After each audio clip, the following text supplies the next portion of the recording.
ಏನು ತಿನ್ನು ಮೇಲೆ ಕ್ಲಿನಿಕ್ಕು ಮೇಲೆ ನಾಟಕದ ಪ್ರಾಕ್ಟೀಸು ಎಲ್ಲ ಓಡಾಟ ಇಲ್ಲ ಎಲ್ಲ ಇಲ್ಲೇ. ಆಮೇಲೆ ಇಲ್ಲ ಯಾಕೋ ಆರೋಗ್ಯದ ಕಡೆ ಗಮನ ಕೊಡಬೇಕು ಅಂತ ಅನಿಸಿ ಅದಾದಮೇಲೆ ಬಟ್ ನನ್ನ ಲೈಫ್ ಬದಲಾಯಿಸಿದ್ದು ಒಂದು ಶೇಕ್. ಐ ಡೋಂಟ್ ನೋ ಅದನ್ನು ಹೇಳ್ಬೋದು ಇಲ್ವೋ, ಹರ್ಬಲ್ ಲೈಫ್. ನೀವೊಬ್ಬರು ಡಾಕ್ಟ್ರು ಕೂಡ. ನಾನು ಹಂಗಾಗಿ ಕೇಳ್ತೇನೆ, ಯಾಕೆಂದರೆ ಅದು ಬೇರೆ ಹೆಲ್ತ್ಗೆ ತುಂಬ ಹಾರ್ಮ್ಫುಲ್ಲು. ಅದು ತೊಗೊಂಡ್ರೆ ದೇಹದಲ್ಲಿ ತುಂಬ ವ್ಯತ್ಯಾಸಗಳಾಗುತ್ತೆ, ಲೈಫ್ ಸ್ಪ್ಯಾನ್ ಕಡಿಮೆ ಆಗಿಬಿಡುತ್ತೆ ಅಂತೆಲ್ಲ ಹೇಳ್ತಾರೆ. ಯಾರೋ ಇದು ಈ ಥರನೇ ಹೇಳಿದ್ರು ಅಂತ ಅದನ್ನು ತೊಗೊಳಕ್ಕೆ ಶುರು ಮಾಡಿ 2 ವರ್ಷ ಆದಮೇಲೆ ಕಂಪ್ಲೀಟ್ ಬಾಡಿ ಚೆಕಪ್ ಮಾಡಿಸಿದೆ. ಎಲ್ರಿಗೂ ಇದು ವರ್ಕ್ ಆಗುತ್ತೆ ಅಂತ ಏನಿಲ್ಲ, ನನಗಿದು ವರ್ಕ್ ಆಗಿದೆ. ಹರ್ಬಲ್ ಲೈಫ್ ನನಗೆ ವರ್ಕ್ ಆಗಿದೆ. ಅಂದರೆ ನೀವು ಊಟ ಮಾಡಲ್ವಾ, ಬರೀ ಅದೇ ತೊಗೊಳ್ಳೋದ? ಇಲ್ಲ, ಊಟ ಮಾಡ್ತೀನಿ ಸಾರ್, ಮಧ್ಯಾಹ್ನ ಸರಿಯಾಗಿ ಬರೆಸ್ತೀನಿ, ಊಟ ಮಾಡ್ತೀನಿ. ನನಗೆ ಸ್ವೀಟ್ ಸಿಕ್ಕಾಪಟ್ಟೆ ಇಷ್ಟ. ಬಟ್ ನನಗೆ ಲೈಫ್ ಸ್ಟೈಲ್ ಚೇಂಜ್ ತಂತು ಸರ್ ಅದು. ಎಷ್ಟೋ ಜನ ಬಿಡಲ್ಲ, ಇಲ್ಲ ಅದರಲ್ಲಿ ಪ್ರಾಬ್ಲಮ್ ಇದೆ ಅಂತ ಅವ್ರಿಗೆ ಹೇಳೋದು ನಾನು ಇಷ್ಟೇ.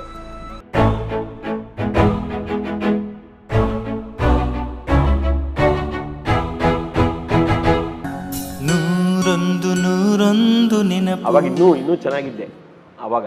ಈಗಲೂ ಹಾಗೆ ಇದ್ದೀರಾ ಸರ್? ಏನಿದ್ದಿರೋ secret sir? ಈಗಲೂ ದಿನಕ್ಕೆ ಒಂದು ಈ ಮಧ್ಯದಲ್ಲಿ ಸಿಕ್ಕಾಪಟ್ಟೆ ನಿಮ್ಗೆ ಫೋಟೋಸ್ ಕಳಿಸ್ತೀನಿ ನೋಡಿ. ಈ ಮಧ್ಯದಲ್ಲಿ ಸಿಕ್ಕಾಪಟ್ಟೆ ದಪ್ಪ ಆಗ್ಬಿಟ್ಟಿದೆ. ಹೌದಾ? ಅಯ್ಯೋ, 113 114 kg ಆಗ್ಬಿಟ್ಟಿದೆ. ಹೆಂಗೆ?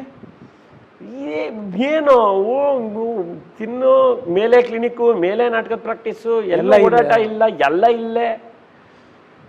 ಆಮೇಲೆ ಇಲ್ಲ ಯಾಕೋ ಆರೋಗ್ಯದ ಕಡೆ ಗಮನ ಕೊಡಬೇಕು ಅಂತ ಅನಿಸಿ ಅದಾದಮೇಲೆ ಈಗ ನೀಟಾಗಿ ವರ್ಕೌಟ್ ಮಾಡ್ತೀನಿ, ಮತ್ತು ಶೇಕ್ ತೊಗೋತೀನಿ. ಏನು ವರ್ಕೌಟ್ ಏನು ಮಾಡ್ತಿರೋದು? ನಾನು ವರ್ಕೌಟು ದಿನ ಬೆಳಗ್ಗೆ ಒಂದು 6 ರಿಂದ 7 ಕಿಲೋಮೀಟರ್ ನಡಿತೀನಿ ಸರ್. ಬೆಳಗ್ಗೆ ವಾಕ್ ಮಾಡ್ತೀನಿ, ಅದಾದಮೇಲೆ ಕೆಲವು ಸ್ವಲ್ಪ ಡಂಬೆಲ್ಸು ಅದು ಇದು ಅಂತ ಮಾಡ್ತೀನಿ. ಬಟ್ ನನ್ನ ಲೈಫ್ ಬದಲಾಯಿಸಿದ್ದು ಒಂದು ಶೇಕ್. ಐ ಡೋಂಟ್ ನೋ ಅದನ್ನು ಹೇಳ್ಬೋದು ಇಲ್ವೋ, ಹರ್ಬಲ್ ಲೈಫ್. ಸಾರಿ, ಬಟ್ ತುಂಬ ಅದನ್ನು ಡೇಂಜರ್ ಅಂತ ಕೂಡ ಹೇಳ್ತಾರಲ್ಲ ಸರ್? ನೀವೊಬ್ಬರು ಡಾಕ್ಟ್ರು ಕೂಡ. ನಾನು ಹಂಗಾಗಿ ಕೇಳ್ತೇನೆ, ಯಾಕೆಂದರೆ ಅದು ಬೇರೆ ಹೆಲ್ತ್ಗೆ ತುಂಬ ಹಾರ್ಮ್ಫುಲ್ಲು. ಅದು ತೊಗೊಂಡ್ರೆ ದೇಹದಲ್ಲಿ ತುಂಬ ವ್ಯತ್ಯಾಸಗಳಾಗುತ್ತೆ, ಲೈಫ್ ಸ್ಪ್ಯಾನ್ ಕಡಿಮೆ ಆಗಿಬಿಡುತ್ತೆ ಅಂತೆಲ್ಲ ಹೇಳ್ತಾರೆ. ಸರ್ ನೋಡಿ ಸರ್, ನಾನು ಅದರ ಏನಂತಾರೆ ಅದಕ್ಕೆ, ಅದ್ರ ಹಿಂದೆ ಸ್ಟಡಿ ಮಾಡಿ ಎಲ್ಲ ತಿಳ್ಕೊಂಡಿರೋದು ಏನೂ ಇಲ್ಲ. ಬೈ ಎಕ್ಸ್ಪೀರಿಯನ್ಸ್ ನನಗೆ ಗೊತ್ತಿದೆ. ನಾನು ಈಗಾಗಲೇ ಅದನ್ನು ಎಷ್ಟು 2019 ಅಂದರೆ 6 ವರ್ಷದಿಂದ ದಿನಾಗಲೂ ತೊಗೊಳ್ತಾ ಇದ್ದೀನಿ. ನನಗಿದುವರೆ ತನಕ ಏನೂ ಆಗಿಲ್ಲ. ಯಾರೋ ಈ ಥರನೇ ಹೇಳಿದ್ರು ಅಂತ ಅದನ್ನು ತೊಗೊಳಕ್ಕೆ ಶುರು ಮಾಡಿ 2 ವರ್ಷ ಆದಮೇಲೆ ಕಂಪ್ಲೀಟ್ ಬಾಡಿ ಚೆಕಪ್ ಮಾಡಿಸ್ದೆ. ಏನೂ ತೊಂದರೆ ಇಲ್ಲ ಸರ್. ನಮ್ಮಲ್ಲಿ ಏನಾಗುತ್ತೆ, ಗೊತ್ತಿಲ್ಲದೆ ಮಾತಾಡೋರು ಕಂತೆಗಳು ಜಾಸ್ತಿ ಆಗಿಬಿಡುತ್ತೆ. ಓಕೆ, ಸೊ ನನಗೆ ಇದು ವರ್ಕ್ ಆಗಿದೆ ಸರ್. ಎಲ್ರಿಗೂ ಇದು ವರ್ಕ್ ಆಗುತ್ತೆ ಅಂತ ಏನಿಲ್ಲ, ನನಗಿದು ವರ್ಕ್ ಆಗಿದೆ. ಹರ್ಬಲ್ ಲೈಫ್ ನನಗೆ ವರ್ಕ್ ಆಗಿದೆ. ಅಂದರೆ ನೀವು ಊಟ ಮಾಡಲ್ವಾ, ಬರೀ ಅದೇ ತೊಗೊಳ್ಳೋದ? ಇಲ್ಲ, ಊಟ ಮಾಡ್ತೀನಿ ಸಾರ್, ಮಧ್ಯಾಹ್ನ ಸರಿಯಾಗಿ ಬರೆಸ್ತೀನಿ, ಊಟ ಮಾಡ್ತೀನಿ. ನನಗೆ ಸ್ವೀಟ್ ಸಿಕ್ಕಾಪಟ್ಟೆ ಇಷ್ಟ. ಬಟ್ ನನಗೆ ಲೈಫ್ ಸ್ಟೈಲ್ ಚೇಂಜ್ ತಂತು ಸರ್ ಅದು. ತುಂಬ ಜನ ಹೇಳ್ತಾರೆ ಅದರಿಂದ ತೊಂದರೆ ಆಗುತ್ತೆ, ಇದಾಗತ್ತೆ. ನನಗಂತೂ ಇದುವರೆ ತನಕ 8 ವರ್ಷದಿಂದ ತೊಗೊಂಡಿದ್ದೀನಿ, ಯಾರಿಗೂ ಏನಾಗಿಲ್ಲ. ಟಚ್ ವುಡ್ಡು, ಯಾರಿಗೂ ಆಗೋದು ಬೇಡ. ನಾನು ಎಷ್ಟೊಂದು ಜನ ಕೇಳಿದ್ದೀನಿ ಸರ್, ಎಷ್ಟೋ ಜನನೂ ಹೇಳಿದ್ದಾರೆ, ಅದು ತೊಗೊಂಡ್ಬಿಟ್ರೆ ಕಿಡ್ನಿ ಹಾಳಾಗೋಗುತ್ತಂತೆ, ಇದಾಗೋಗುತ್ತಂತೆ. ಒಬ್ಬರನ್ನ ತೋರಿಸಿ ನನ್ನ ಆ ಥರ, ಅವಾಗ ನಂಬ್ತೀನಿ ಅಂತೀನಿ. ಅಂದರೆ ಯಾವ ಥರ ನೀವು ತೊಗೊಳ್ಳೋದು ಅದನ್ನು? ಹೆಂಗೆ ಅದು ಕೋರ್ಸ್? ಏನಿಲ್ಲ, ಶೇಕ್ ಅಷ್ಟೇ. ಬೆಳಗ್ಗೆ ಮತ್ತು ರಾತ್ರಿ ಶೇಕು, ಮಧ್ಯಾಹ್ನ ಊಟ. ರಾತ್ರಿನೂ ಶೇಕ್, ಮತ್ತು ಊಟ ಏನಿಲ್ಲ? ರಾತ್ರಿ ಊಟ ಇಲ್ಲ. ಬೆಳಗ್ಗೆ ತಿಂಡಿ ಇಲ್ಲ, ತಿಂಡಿ ಬದಲು ಶೇಕು, ರಾತ್ರಿ ಊಟದ ಬದಲು ಶೇಕು, ಮಧ್ಯಾಹ್ನ ಊಟ. One meal. Yes, one meal and it is given me a lot of energy. ಅದು ಬೇರೆ ನಿಮಗೆ ಈ ಕಾನ್ಸ್ಟಿಪೇಷನ್ ಪ್ರಾಬ್ಲಮ್ ಅವೆಲ್ಲ ಏನೂ ಆಗೋದಿಲ್ಲ? ಏನೂ ಆಗಲ್ಲ ಸರ್. ಕೆಲವು ಸಲ ಇದೇ ಥರ ಎಷ್ಟೋ ಜನ ಕೇಳ್ತಾರೆ, ನೀವಾದರೂ ಪಾಪ ಅಲ್ಲಿಗೆ ನಿಲ್ಲಿಸೋ ಥರ ಕಾಣಿಸ್ತಾ ಇದ್ದೀರಾ. ಆದರೆ ಎಷ್ಟೋ ಜನ ಬಿಡಲ್ಲ, ಇಲ್ಲ ಅದರಲ್ಲಿ ಪ್ರಾಬ್ಲಮ್ ಇದೆ ಅಂತ ಅವ್ರಿಗೆ ಹೇಳೋದು ನಾನು ಇಷ್ಟೇ. ಸರ್, ನಾವು ಉಸಿರಾಡೋ ಗಾಳಿನೇ ವಿಷ. ಡೆಲ್ಲಿಲಿ ಹೋದರೆ ಇರೋಕ್ಕಾಗತ್ತಾ? ನಾವು ಉಸಿರಾಡೋ ಗಾಳಿಲೇ ವಿಷ. ನಾವು ಪಾನಿಪುರಿ ತಿಂತೀವಿ, ಎಲ್ಲಿಂದ ನೀರು ಬರುತ್ತೆ, ಯಾವನಿಗೆ ಗೊತ್ತು? ಕೊರೋನಾ ಟೈಮಲ್ಲಿ ನನಗೆ ನಮ್ಮ ಜನಾಂಗದ ಬಗ್ಗೆ, ಭಾರತೀಯರ ಬಗ್ಗೆ ನನಗೆ ಭಾಳ ನಂಬಿಕೆ. ಯಾಕೆ ಅಂತಂದರೆ, ನಾವು ಚರಂಡಿ ಪಕ್ಕದಲ್ಲಿರೋ ಪಾನಿಪುರಿಯವನ ಹತ್ರ ಪಾನಿಪುರಿ ತಿಂತೀವಿ, ಆಯಿತಾ? ಒಬ್ಬ ಡಾಕ್ಟ್ರಾಗಿ ನಾನು ಹೇಳ್ತಾ ಇದ್ದೀನಿ. ಆದರೆ ಮೆಡಿಸಿನ್ ಮಾತ್ರ ಸೈಡ್ ಎಫೆಕ್ಟ್ ಆಗುತ್ತಲ್ಲ ಸರ್ ಅಂತ ಏನು ಹೇಳ್ತೀರಾ ಇದಕ್ಕೆ? ನನಗಂತೂ ಏನು ಸೈಡ್ ಎಫೆಕ್ಟ್ ಆಗಿಲ್ಲ. ನೀವು ಟ್ರೈ ಮಾಡಿ ನೋಡಿ, ನಿಮ್ಗಾಗತ್ತೆ ಫೈನ್, ಆಗಲಿಲ್ಲ ಬಿಡಿ, ಬಿಗ್ ಡೀಲ್. ಇನ್ಯಾರೋ ಕೇಳಿದ್ರು ಲೈಫ್ ಲಾಂಗ್ ತೊಗೋಬೇಕಂತೆ. ಲೈಫ್ ಲಾಂಗ್ ಊಟ ಮಾಡೋದು ಬಿಡಲ್ವಲ್ಲ, ಲೈಫ್ ಲಾಂಗ್ ಊಟ ಮಾಡ್ತೀವಿ ಅಂತ ಯೋಚನೆ ಮಾಡ್ತೀವಿ. ಇದು ಒಂದು ತಿಂಡಿ ಅಷ್ಟೇ, ಇದು ಒಂದು ಶೇಕ್ ಅಷ್ಟೇ. ದಿನ ಕಾಫಿ ಕುಡಿತೀವಿ, ಕಾಫಿ ಬಿಟ್ಬಿಡ್ತೀವ ಅಥವಾ ಹಾಲು ಬಿಟ್ಬಿಡ್ತೀವ? ಬಿಡಲ್ಲ. ಇದು ಹಾಗೆ ಅಷ್ಟೇ, simple. I am very convinced about Herbalife. ಸ್ವಲ್ಪ ಹೆಂಗಾಗೋಗುತ್ತೆ ಅಂದರೆ, but I am very poor in marketing it. ಏನು ಬಿಸ್ನೆಸ್ ಮಾಡಿ ಹೇಳಿದ್ದಾರೆ ಪಾಪ ನಮ್ಮ ಕೃಷ್ಣಮೂರ್ತಿ ಸರ್ ಅಂತ ಮತ್ತು ಲತಾ ಮೇಡಮ್ ಅಂತ, ಅವರು ನನ್ನ ಗೈಡ್ಸ್. ಅವ್ರು ಹೇಳಿದ್ದಾರೆ, ನೀವು ಬಿಸ್ನೆಸ್ ಮಾಡಿ, ನೀವು ಡಾಕ್ಟ್ರು ಮತ್ತು ಆ್ಯಕ್ಟರು, ಇದೆಲ್ಲ ಇದಾಗತ್ತೆ, ಬೇರೆಯವ್ರಿಗೆ ಹೇಳಿ ಅಂತ. Business, I am very poor in marketing. Only thing I can market is only myself ಅಷ್ಟೇ. ಇನ್ಯಾವುದೇ ಆದ್ರೂ ನಾನು ಸ್ವಲ್ಪ, ಡೆಂಟಿಸ್ಟ್ರಿನೂ ಅಷ್ಟೇ, ನಾನು ಜಾಸ್ತಿ ಎಲ್ಲೋ ಅಡ್ವರ್ಟೈಸ್ಮೆಂಟ್ ಮಾಡೋದು ಅಥವಾ ರೀಲ್ಸ್ ಮಾಡೋದು ಅದೆಲ್ಲ ಮಾಡಲ್ಲ. ಆ್ಯಕ್ಚುಲಿ ಎಥಿಕ್ಸ್ಗೆ ಭಾಳ ವಿರುದ್ಧ ಅದು. ಗ್ರೇಟ್. ಮಾಡಬಾರ್ದು ಒಬ್ಬ ಡಾಕ್ಟರ್. ಆ್ಯಂಡ್ ನನಗೆ ಬೇರೆ ಈ ಥರದ ಇನ್ಕಮ್ ಇರೋದ್ರಿಂದ ನಾನು ಒಂದು ಸ್ವಲ್ಪ ನನ್ನ ಪೇಷಂಟ್ಸ್ಗೆ ಒಂದು ಸ್ವಲ್ಪ ಕಮ್ಮಿ ದರದಲ್ಲಿ ಕೆಲಸ ಮಾಡ್ಬೋದು ನಾನು. ಓಕೆ, ನಿಮ್ಮ ಪೇಷಂಟ್ಸ್ ನಿಮ್ಮನ್ನು ರೀಚ್ ಮಾಡಬೇಕಂದ್ರೆ ಯಾರು ಹಿಂಗೆ ಮಾಡಬೇಕು ಇವಾಗ? I am just a phone call away sir. So ನಿಮ್ಮ ನಂಬರ್ ನಾನು ಹಾಕ್ಬೋದಾ? ಖಂಡಿತ ಹಾಕ್ಬೋದು, ಡಿಸ್ಕ್ರಿಪ್ಷನಲ್ಲಿ ಹಾಕ್ಬೋದು. Yes. And my life is an open book sir. ನನ್ನ ಫೋನ್ ಇವಾಗಲೂ ತೆಗೆದು ತೋರಿಸ್ತೀನಿ. It does not have a screen lock. ಸುಮ್ಮನೆ ಹಿಂಗಂದ್ರೆ ಓಪನ್. ನಮ್ಮದು ಇಲ್ಲ ಸರ್, ಅದೇನೋ ಗೂಗಲ್ ಪೇ ಇದಕ್ಕೋಸ್ಕರ ಅದು ಲಾಕ್ ಕೇಳ್ತಿದ್ದೆ ಇವಾಗ ಅಷ್ಟೇ ಬಿಟ್ಟರೆ ಹಿಂಗಂದ್ರೆ ಓಪನ್ ಆಗುತ್ತೆ. ನನ್ನ ವಾಟ್ಸಪ್ ನೀವು ಚೆಕ್ ಮಾಡ್ಬೋದು, ನನ್ನ ಫೇಸ್ಬುಕ್ ಚೆಕ್ ಮಾಡ್ಬೋದು, Instagram check. My life is an open. ನಮ್ಮದು ಟು ಬಿ ವೆರಿ ಹಾನೆಸ್ಟ್, ಕೆಲವು ಇಂಗ್ಲೀಷ್ ಪದಗಳಲ್ಲಿ ನಾವು ಸ್ವಲ್ಪ ವೀಕು. ಕನ್ನಡದಲ್ಲಿ ಇರೋಷ್ಟು ಕಾನ್ಫಿಡೆನ್ಸ್ ಇಂಗ್ಲೀಷ್ನಲ್ಲಿ ಇಲ್ಲ. ಗ್ರಾಮರ್ ಮಿಸ್ಟೇಕ್ಗಳು ಮಾಡ್ಬಿಡ್ತೀನಿ. ನನ್ನ ವಾಟ್ಸಪ್ಪು ಏನೇ ಮೆಸೇಜ್ ಬರಲಿ, ಮೇಲ್ ಬರಲಿ, ನನ್ನ ಹೆಂಡತಿ ನನ್ನ ಮಗಳೇ ಮಾಡೋದು. ನಮ್ದು ಅಷ್ಟೇ accessible. So this is the fact. Anyways, ಸಡನ್ನಾಗಿ ಯಾಕೆ ನೀವು ನಮ್ಮ ಕಿರುತೆರೆಯಿಂದ ಕೂಡ ಕಡಿಮೆ ಆಗಿಬಿಟ್ರಿ? ದೂರ ಆದ್ರಿಂದ ನಾವೆಲ್ಲ ಕಡಿಮೆ ಮಾಡಿಕೊಂಡ್ರಿ ಸರ್. ಕಿರುತೆರೆ ನಾವು ಅದಾದಮೇಲೆ ಸುಮಾರು ಸೀರಿಯಲ್ಗಳು ಮಾಡಿದೆ, ಮತ್ತು ಹೇಳಿದ್ನಲ್ಲ ಬರವಣಿಗೆ ಮಾಡಿದೆ, ಡೈರೆಕ್ಷನ್ ಮಾಡಿದೆ.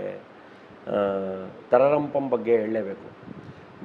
ಜಯಂತ್ ನಿರ್ದೇಶನದ ತರರಂಪಂ ನನ್ನ ಕೊನೆಯ ಸೀರಿಯಲ್.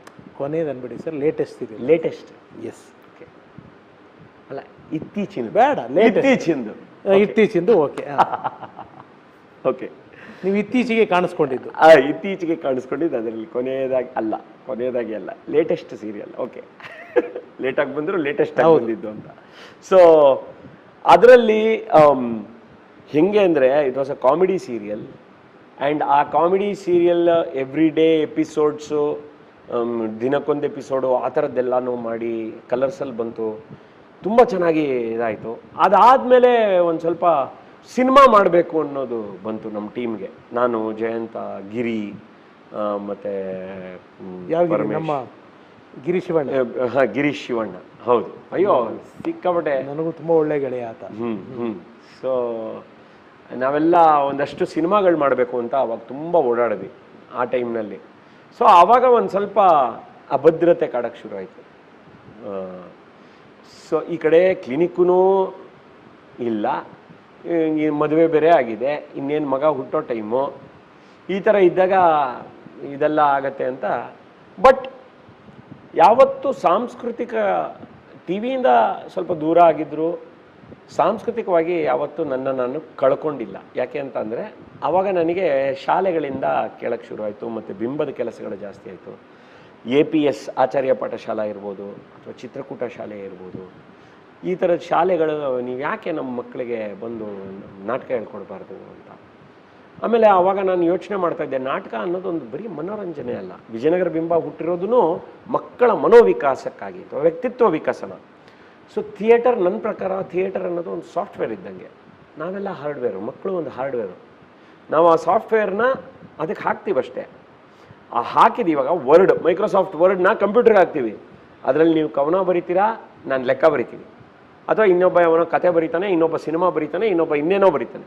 ಹಾಗೆ ಥಿಯೇಟರ್ ಅನ್ನೋದು ಒಂದು application, mother of all the arts. Yes, ಒಂದು ಅಪ್ಲಿಕೇಶನ್ ಅಂತ ಯೋಚನೆ ಮಾಡೋಕ್ಕೆ ಶುರು ಮಾಡಿದೆ. ಸೊ ಆವಾಗ ಇಲ್ಲ, ಇದು ಸಿಲೆಬಸ್ ಮಾಡಬೇಕು, ಈ ಥರದ್ದಕ್ಕೆ ತೊಡಗಿಸ್ಕೋಬೇಕು ಅಂತ. ಹಾಗಾಗಿ ನಾನು ಈ ಕಡೆ ಬಂದೆ. ಬಟ್ ವಿಜಯನಗರ ಬಿಂಬ ನಡೀತಾನೇ ಇತ್ತು. ಸೊ ಈಗ ನಾನು ರಂಗ ಶಿಕ್ಷಕನಾಗಿ ಮತ್ತು ದಂತ ವೈದ್ಯನಾಗಿ ಕೆಲಸ ನಿರ್ವಹಿಸ್ಕೊಂಡು ಹೋಗ್ತಾ ಇದ್ದೀನಿ. ಸೊ ಹಾಗಾಗಿ ಟಿವಿಯಿಂದ ಈಗಲೂ ಬರುತ್ತೆ ಕರೆಗಳು, ನಮ್ಮ ಪಾಪ ನೆನೆಸ್ಕೊಂಡು ಮಾಡ್ತಾರೆ ಬನ್ನಿ ಅಂತ. ಬಟ್ ಅದು ಏನಾಗೋಗಿದೆ ಅಂದರೆ ಸರ್, ಈ ರಂಗಭೂಮಿ ಹೆಂಗೆ ಅಂದರೆ ಪ್ರತಿ ಕ್ಷಣವೂ ಏನಾದ್ರು ಒಂದು ಮಾಡಬೇಕು ಅನ್ನೋ ತುಡಿತಾ ಇರುತ್ತಲ್ಲ, ಕಂಟಿನ್ಯೂಸ್ ಆಗಿ. ಇವಾಗ ಬೆಳಗ್ಗೆ ಹೋಗ್ತೀನಿ, ಅಲ್ಲೊಂದು 2-3 ಕ್ಲಾಸ್ ತೊಗೊಳ್ತೀನಿ, ಆ ಮಕ್ಕಳ ಜೊತೆ ಒಡನಾಡ್ತೀನಿ, ಇದು ಮಾಡ್ತೀನಿ, ಅವ್ರಿಗೇನೋ ಹೇಳ್ಕೊಡ್ತೀನಿ, ಟೀಮ್ ವರ್ಕ್ ಅಂತೀನಿ ಅಥವಾ ಕಾನ್ಫಿಡೆನ್ಸ್ ಅಂತೀನಿ ಅಥವಾ ಇನ್ನೇನೋ ಆ ಥರದ ಬೇರೆ ಥರದ ಕ್ಲಾಸ್ಗಳನ್ನ ತೊಗೋತೀನಿ. ಅದಾದಮೇಲೆ ವಾಪಸ್ ಬರ್ತೀನಿ, ಆಮೇಲೆ ಒಂದು ಪೋಸ್ಟರ್ ಡಿಸೈನ್ ಮಾಡ್ತೀನಿ, ಅದಾದಮೇಲೆ ನಾಟಕ ಬರೀತೀನಿ, ಆಮೇಲೆ ರಿಹರ್ಸಲ್ ಮಾಡ್ತೀನಿ, ಅದಾದಮೇಲೆ ರಾತ್ರಿ ಮಲಗಕ್ಕೆ ಮುಂಚೆ ಒಂದು ಸ್ವಲ್ಪ ಯಾವುದೋ ಒಂದು ರೀಲ್ ಮಾಡ್ತೀನಿ, ಇದೆಲ್ಲ ಮಾಡ್ತೀನಿ. ಒಂದು ಟಿ ವಿ ಅಂತ ಹೋದರೆ ಇದಿಷ್ಟು ಕೆಲಸಗಳು ಸ್ಟಾಪ್ ಆಗೋದು. ಟೈಮು ಕೆಲಸ. ಈಗಿನ ಟಿ ವಿ ಇಂಡಸ್ಟ್ರಿನೂ ಸ್ವಲ್ಪ ಬದಲಾಗಿದೆ, ಏನು ಮೋಸ್ಟ್ಲಿ ತುಂಬ ಬದಲಾಗಿದೆ. ಬಟ್ ಒಂದು ಕಾಲಕ್ಕೆ ನನಗೆ ಅನ್ನ ಕೊಟ್ಟಿದೆ ಸರ್, ಅದು ನಿಜವಾಗ್ಲೂ ಅದು ಕೊಟ್ಟಿರೋ ಅನ್ನ ಅಷ್ಟೇ ಅಲ್ಲ, ನನಗೊಂದು ಹೆಸರು ಕೊಡ್ತು, ನನಗೊಂದು it has given me a great thing. So ಅದ್ರ ಬಗ್ಗೆ ನಾನು ನೆಗೆಟಿವ್ ಆಗಂತೂ ದೇವರನ್ನೇ ಮಾತಾಡಲ್ಲ. ನೋಡ್ಬೋದಾ ನಾವು ನಿಮ್ಮನ್ನ? ಗೊತ್ತಿಲ್ಲ ಸರ್, ಈ ಕೆಲಸ ಕಾರ್ಯಗಳ ನಡುವೆ ನನ್ನ ಹುಚ್ಚಾಟ. ಪಣಿರಾಮಚಂದ್ರ ದಂಡಪಿಂಡಗಳು ಟೈಮಲ್ಲಿ ನಾನು ನಾಟಕ ಮಾಡ್ತಾ ಇದ್ದೆ, ನಾಟಕಗಳು ಬರಿತಾ ಇದ್ದೆ, ಮಕ್ಕಳ ನಾಟಕಗಳನ್ನೆಲ್ಲ ಮಾಡ್ತಾ ಇದ್ದೆ. ಆವಾಗ ಸಾರ್ ಶೋ ಇದೆ ಸರ್, ನಾನು ಅದು ಬರೋಕ್ಕಾಗಲ್ಲ ಸರ್. ಏನಯ್ಯ ಶೋ ಅಂತ ಹೋಗ್ತೇನೆ ನಾಟಕಕ್ಕೆ, ಅದರಲ್ಲೇನು ದುಡ್ಡು ಬರುತ್ತೇನೆ, ನಾವಿಲ್ಲಿ ದುಡ್ಡು ಕೊಡ್ತೀವಿ ಬಾ ಅಂದರೂ ಬರಲ್ವಲ್ಲಯ್ಯ ಅಂತ ಅವಾಗಲೇ ಹಂಗಿದ್ದೆ ನಾನು.